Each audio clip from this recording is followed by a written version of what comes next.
주시는 하나님의 말씀 여러분 같이 나누실 텐데요. 구약 성경 느헤미야 8장, 구약 성경 느헤미야 8장 10절에서 12절까지의 말씀을 함께 같이 나누겠습니다. 준비된 화면을 통해서 구약 성경 느헤미야 8장 10절에서 12절의 말씀, 저와 여러분 준비된 화면을 통해서 함께 나누실 텐데요. 함께 같이 읽어보시죠. 시작. 느헤미야가 또 그들에게 이르기를 너희는 가서 살찐 것을 먹고 단 것을 마시되 준비하지 못한 자에게는 나누어 주라. 이 날은 우리 주의 성일이니 근심하지 말라. 여호와로 인하여 기뻐하는 것이 너희의 힘이니라 하고, 레위 사람들도 모든 백성을 정숙하게 하여 이르기를 오늘은 성일이니 마땅히 조용하고 금심하지 말라 하니, 모든 백성이 곧 가서 먹고 마시며 나누어 주고 크게 즐거워하니, 이는 그들이 그 읽어 들려준 말을 밝히 알미라. 아멘. 잠시 말씀 앞에 잠깐 기도하시겠습니다. 이 시간 말씀으로 역사하시는 성령의 하나님, 성령께서 친히 말씀하실 때에 듣는 저희들의 영의 귀가 열려지게 하여 주시고, 또 성령께서 친히 말씀하실 때에 깨닫는 은혜를 더하여 주시며, 또 열매 맺는 마음밭도 허락하여 주시옵소서. 예수 그리스도의 이름으로 기도하옵나이다. 아멘. 다시 한번 이 예배 나오시는 여러분을 주님의 이름으로 축복하고 사랑하고 환영합니다. 우리는 5월 한 달 가정의 달을 지내고 있습니다.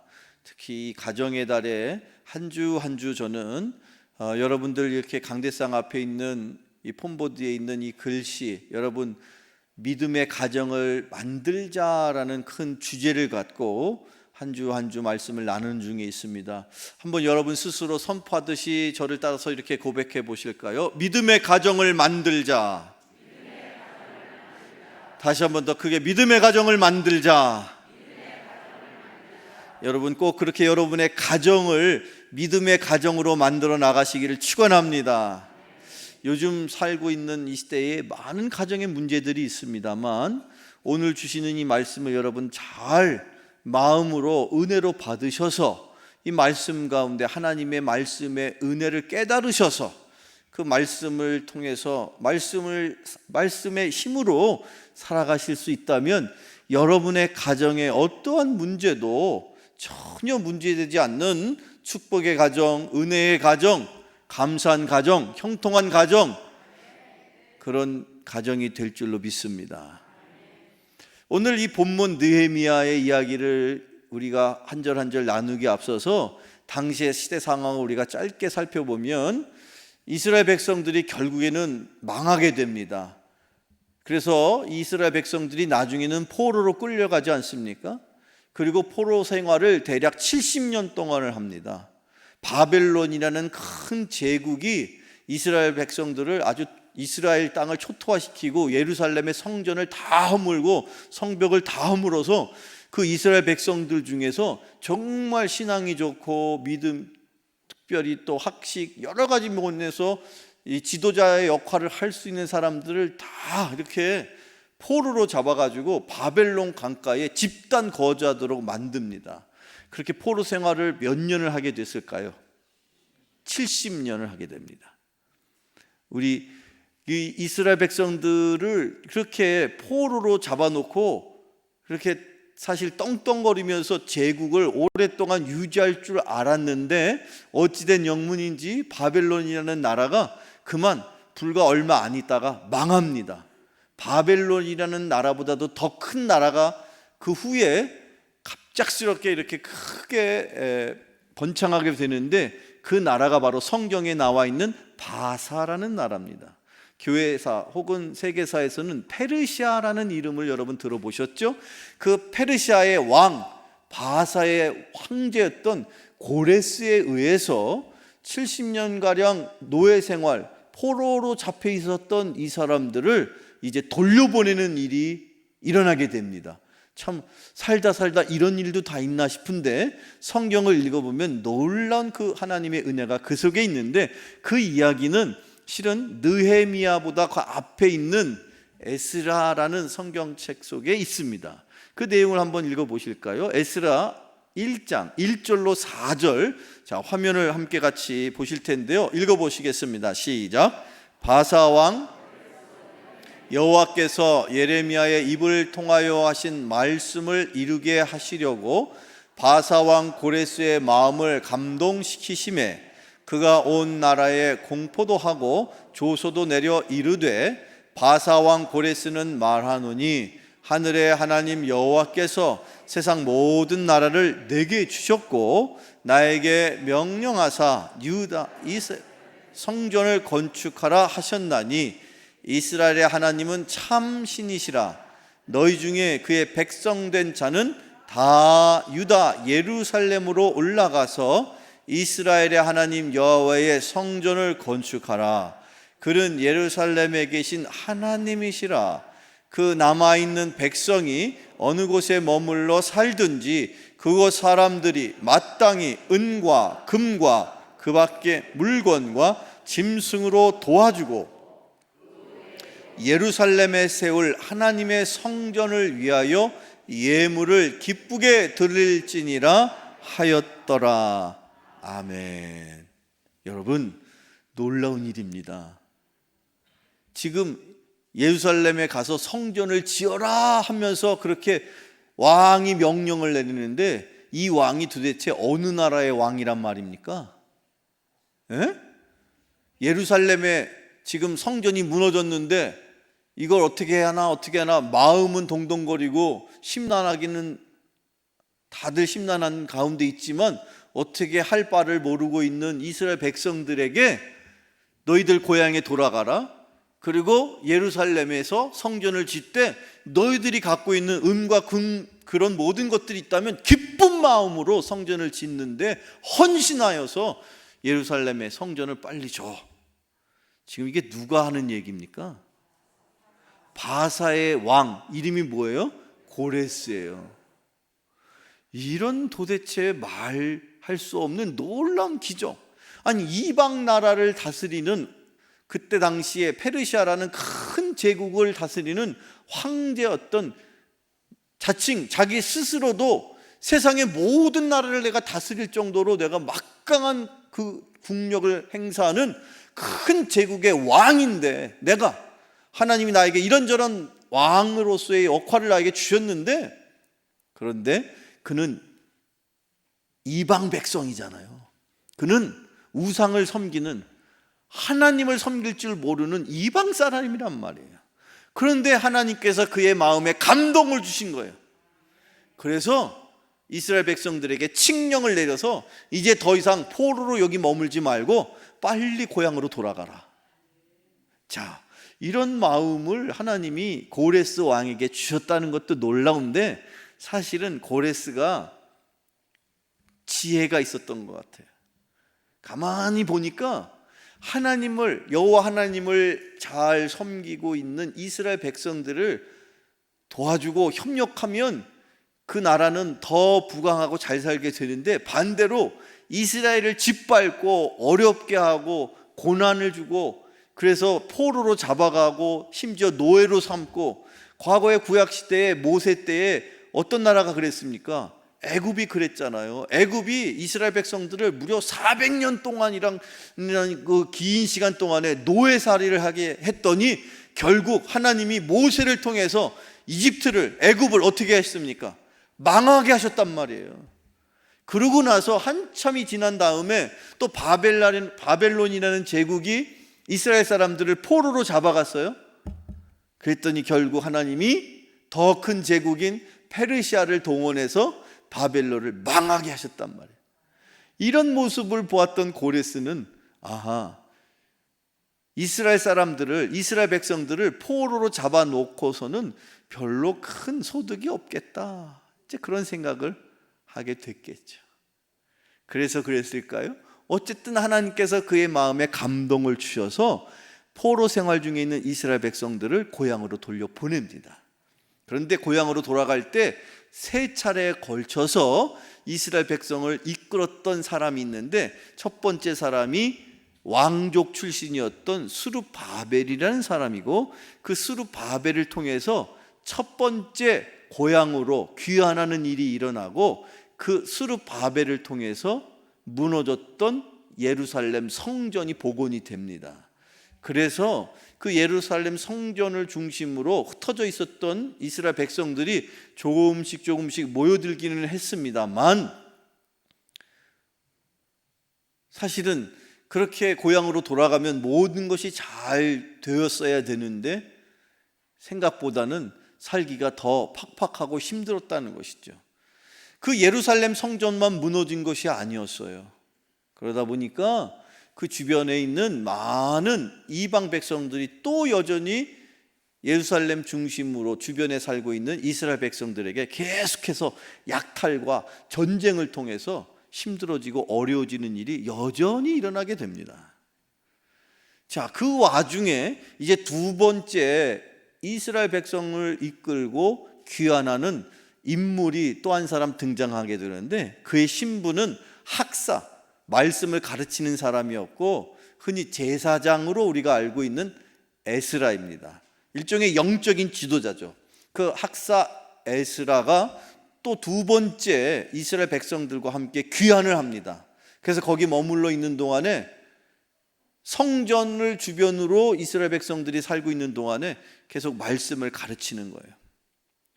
그런데 그 와중에 그 먼 곳에서 왕의 술 맡은 관원장의 역할을 하고 있는 한 인물이 있습니다. 술 맡은 관원장이라는 얘기는 지금으로 말하면 대통령 경호실장 정도 된다라고 이해하면 정확합니다.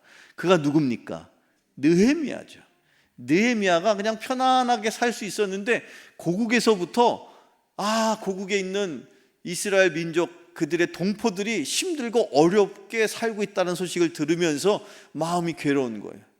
그래서 우여곡절 끝에 그가, 즉 느헤미야가 자기의 술 맡은 관원장이라는 편안한 자기의 직분을 내려놓고 당시 예루살렘의 총독이라는 직함을 받고 세 번째 3차 이스라엘 포로들을 데리고 귀환하는 일이 일어나게 됩니다. 그때 가서 한 일이 무엇일까? 그것의 기록이 바로 느헤미야 1장부터 기록되어 있는 거예요. 근데 이 느헤미야는 가서 이미 성전은 지어졌지만 이 성전 주변에 이스라엘 백성들이 살다가 보니 왜 이렇게 힘들고 어려운가? 계속해서 왜 자꾸 이방에 있는 나라가 쳐들어오는가 봤더니 뭐가 부족한 거예요? 뭐가 없는 거예요? 성벽. 그 나라를 방비하려면 견고한 성벽이 필요한데 성벽이 무너져 있는 거예요. 그래서 느헤미야는 가자마자 당시에 이스라엘 백성들의 지도자들을 뽑아서 불과 52일 만에 무너졌던 성벽을 완벽하게 복원합니다. 그것이 느헤미야 1장부터 7장까지에 기록되어 있는 말씀이에요. 자, 그런데 지금 오늘 우리 본문은 그 이후에, 성전도 지어졌어요. 그 다음에 성벽도 지어졌어요. 이제 그럼 다 갖출 것이 갖춰졌는데 그 다음에는 어떤 일이 펼쳐졌을까요? 성벽을 완성하는 데 쓰임받았던 느헤미야는 평신도 지도자였습니다. 그의 생각에는 성전도 지어지고 성벽도 있지만 지금처럼 이런 상태로는 하나님 앞에 우리가 은혜를 구하기에는 부족하겠다라는 생각을 갖고, 그보다 먼저 이스라엘 백성들을 두 번째 포로로 귀환하도록 이끌었던 학사, 선지자, 제사장 누굽니까? 에스라와 손을 잡고 성전 앞에 한 지정된 곳에 이스라엘 백성들을 모읍니다. 자, 모으고 나서 펼쳐지는 이야기가 바로 오늘의 본문 느헤미야 8장부터 시작되는 거예요. 에스라는 말씀을 전하는 영적인 지도자였습니다. 그런데 그 이스라엘 백성들을 또한 평신도 지도자로 이끌어가는 느헤미야가 있었는데, 에스라의 힘으로만 감당할 수 없는 일을 느헤미야를 통해서 성벽을 다 지어놓고 나서 에스라와 느헤미야가 서로 손을 잡고 한 일이 있단 말이에요. 그 일의 기록이 바로 8장에서부터 기록되어 있는 거예요. 그 8장 1절, 2절, 3절을 우리 함께 화면을 통해서 읽어보시겠습니다. 느헤미야 8장 1절, 2절, 3절 주세요. 시작. 이스라엘 자손이 자기들의 7째 달에 이르러 모든 백성이 일제히 수문앗 광장에 모여 학사 에스라에게 여호와께서 이스라엘에게 명령하신 모세의 율법책을 가져오기를 청하매 7째 달 초하루에 제사장 에스라가 율법책을 가지고 회중 앞 곧 남자나 여자나 알아들을 만한 모든 사람 앞에 이르러 수문 앞 광장에서 새벽부터 정오까지 남자나 여자나 알아들을 만한 모든 사람 앞에서 읽음에 뭇 백성이 그 율법책에 귀를 기울였는데. 아멘. 자, 에스라, 그 말씀을 가르치는 학사였던 에스라가 느헤미야가 청한 거예요.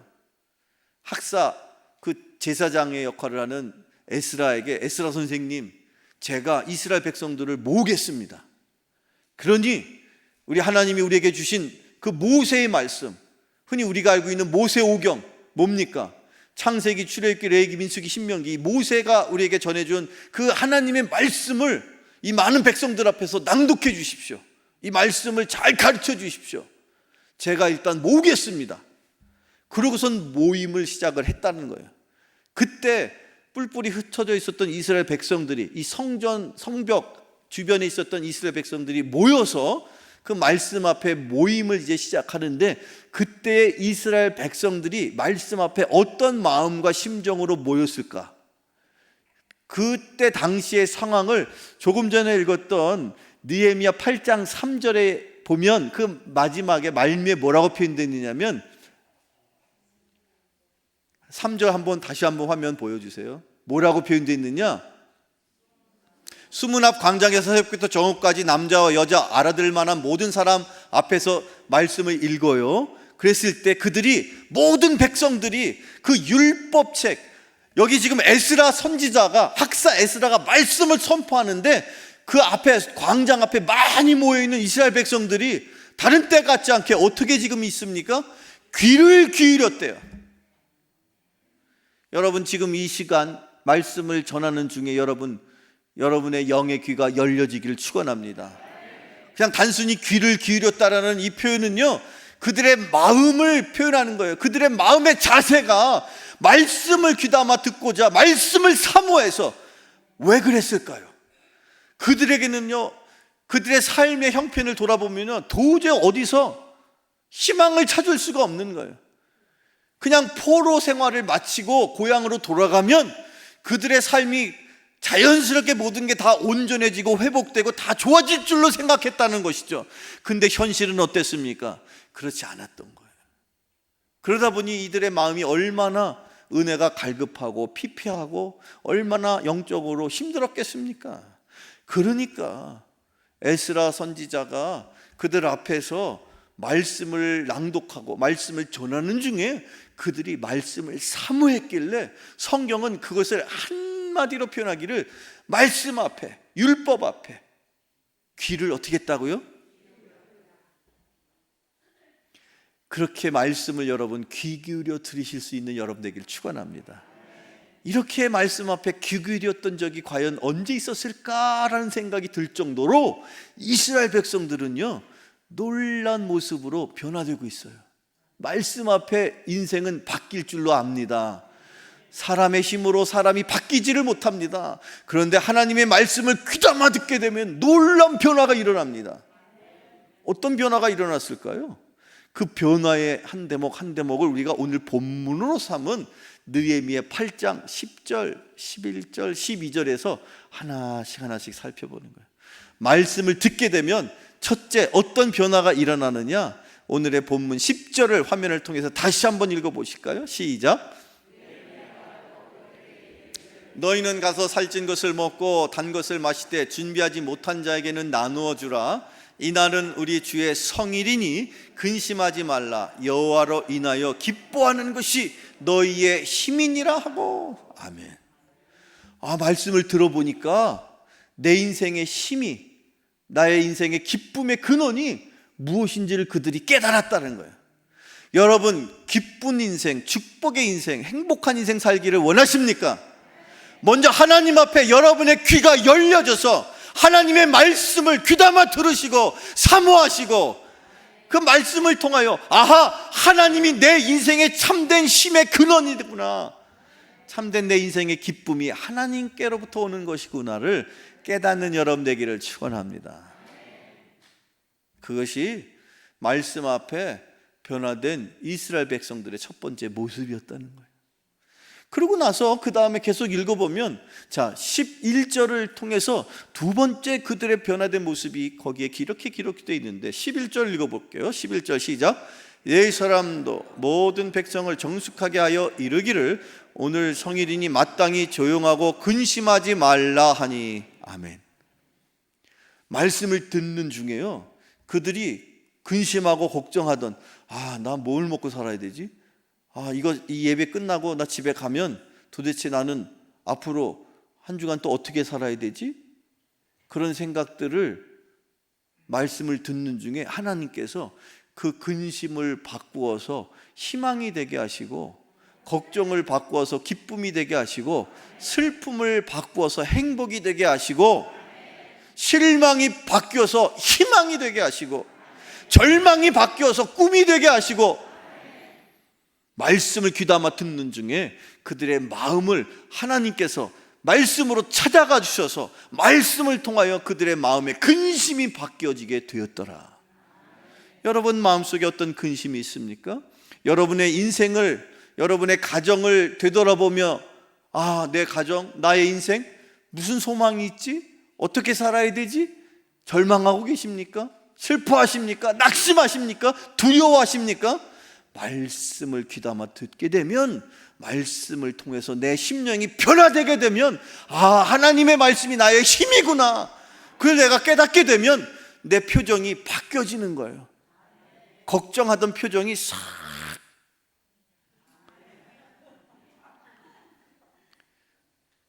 여러분 표정을 보면 마음이 너무너무 근심이 돼, 걱정이 돼. 다른 게 아니라 마스크를 쓰고 계시니까 여러분들 죄송하지만 여러분들이 무슨 표정으로 말씀을 듣는지가 전혀 모르겠어요. 도대체 이게 말씀이 잘 듣고 계시는 건지 아니면 이게 못 알아듣고 계시는 건지 때로 답답하고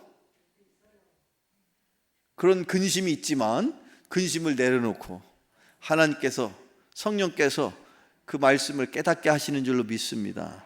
그러면 여러분의 마음의 근심이 변화되는 거예요. 바뀌어지는 거예요. 그리고 세 번째 12절 계속해서 느헤미야 8장 12절 읽어볼까요? 시작. 모든 백성이 곧 가서 먹고 마시며 나누어 주고 크게 즐거워하니 이는 그들이 그 읽어 들려준 말을 밝히 알미라. 아멘. 크게 즐거워한대요. 그냥 작은 즐거움이 아니라 큰 즐거움을 얻게 된대요. 이유가 뭐냐? 말씀을 듣고 그 말씀을 밝히 알게 됐대요. 그 말씀이, 내가 늘 졸면서 들었던 그 말씀이 정신 바짝 차리고 들어보니까 그 말씀의 뜻이 무엇이구나 깨달았다라는 거야. 그런 말씀을 깨닫게 되면요, 여러분이 평생 살면서 느끼지 못한 큰 기쁨을 하나님이 여러분에게 주십니다. 그런 기쁨을 주일마다 예배 드릴 때마다 하나님이 여러분에게 주시기를 축원합니다. 그렇게 하나님이 말씀을 귀담아 듣는 중에 이스라엘 백성들을 바꿔주셨어요. 그렇게 깨닫는 은혜가 있고 그렇게 하나님이 큰 기쁨을 주신 나머지 그들이 자발적으로 기왕에 그들이 잊고 살았던 자기들의 신앙생활을 되돌아보면서 놀라운 변화를 성경은 우리에게 전해주고 있습니다. 그게 바로 느헤미야 8장의 마지막 9절에 17절 18절에 이런 말씀인데 읽어보죠. 시작.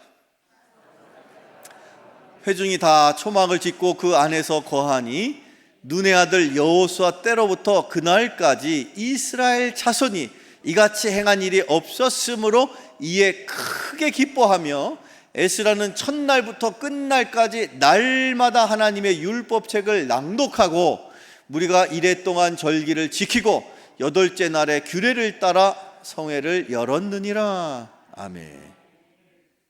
이스라엘 백성들이요, 그 성회를 무려 일주일을, 그 성회 말씀을 같이 일종의 부흥회가 되겠습니다. 지금으로 말하자면 부흥회를 하면서 깨닫는 거예요. 아, 우리가 여호수아, 우리의 대장 되신 여호수아 그 이후로 우리가 잊고 있었던 것이 있었는데 그게 바로 초막절이라는 거예요. 그 초막절이라는 건 초막을 지어놓고, 집은 있는데 일부러 고생스럽지만 초막을 지어놓고 거기에서 텐트 생활을 하는 거예요. 이거 왜 하게 됐느냐? 하나님께서, 여호와 하나님께서 이스라엘 백성들에게, 그 광야를 헤매던 이스라엘 백성들에게 절대로 너희들이 잘나서 해방된 게 아니고 내가 너희들을 불쌍히 여겨서 내가 너에게 은혜를 주어서 이스라엘 백성을 구원하였으니 광야 생활 중에서라도 내가 너희를 만나로 메추라기로 먹이고 구름 기둥으로 불 기둥으로 인도하고 있으니 마르지 않는 샘물로 너희들을 지키고 있으니 너희들이 늘 여호와 하나님 앞에 감사를 잊지 말라. 그런 뜻으로 지키라고 명하신 절기가 바로 초막절기입니다. 그것의 전통에 따라서 이스라엘 유대 백성들이 초막절을 지켰어야 되는데 여호수아 이래로 그 초막절을 지켰다 못 지켰다? 안 지켰다는 거예요. 설령 지키긴 했겠으나 형식적으로 지켜왔다라는 거예요. 그런데 이것을 이제 이스라엘 백성들이 뒤늦게 깨달았어요. 아, 이 절기를 이렇게 지키는 것이 아니구나. 초막절은요, 지금으로 말하자면 수장절이라고 성경에는 표현되어 있지만 수장절, 수장이라는 건 추수할 때 수자고 장자는 저장할 때 장자예요. 추수한 곡식을 저장하는 의미의 절기, 수장절. 우리 지금으로 말하자면 1년에 11월 달 셋째 주일 무슨 절기를 지키나요? 우리는 추수감사절.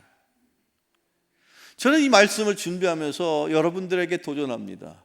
올해 11월 달 셋째 주에 있을 추수감사절, 지금부터 여러분들이 마음으로 결단하세요. 내 일생 동안 올해 같은 힘들고 어려운 한 해가 없었지만, 그렇죠, 여러분 따지고 보십시오. 물론 여기 어르신들 중에는 6.25 전쟁을 겪으신 분들도 계시겠습니다만 그 전쟁과는 또 차원이 다른 바이러스와의 전쟁을 지금 치르고 있죠. 세균과의 전쟁을 치르고 있죠. 얼마나 힘들고 어려운지. 그런데 이 어려운 시국에서라도 여러분들이 얼마든지 여러분의 마음을 담은 하나님 앞에 감사의 고백이 있어야 할 줄로 믿습니다. 왜 그래요? 아니, 난 하나님, 목사님, 저는요 사업이 너무너무 힘들어지고 어려워져 가지고요, 아니 월급도 제대로 못 받는 형편인데 무슨 제가 감사할 게 어디 있다고 지금부터 무슨 추수감사절을 준비하라 그러십니까? 아닙니다, 여러분. 비록 작은 것 하나일지라도 여러분의 삶 속에 하나님의 은혜가 있음을 믿으신다면 그걸 하나님 앞에 감사하세요. 비록 그게 작은 것일지라도 그것을 하나님 감사합니다, 감사합니다, 감사합니다, 아멘 할 때까지 감사합니다, 감사합니다, 그렇게 하시면 하나님은 그 다음에 조금 더 큰 것으로, 조금 더 큰 것으로, 아멘 할 때까지 계속 큰 것으로. 여러분은 작은 것은 감사 안 하시죠? 큰 것만 감사하십니까? 그러면 안 돼요.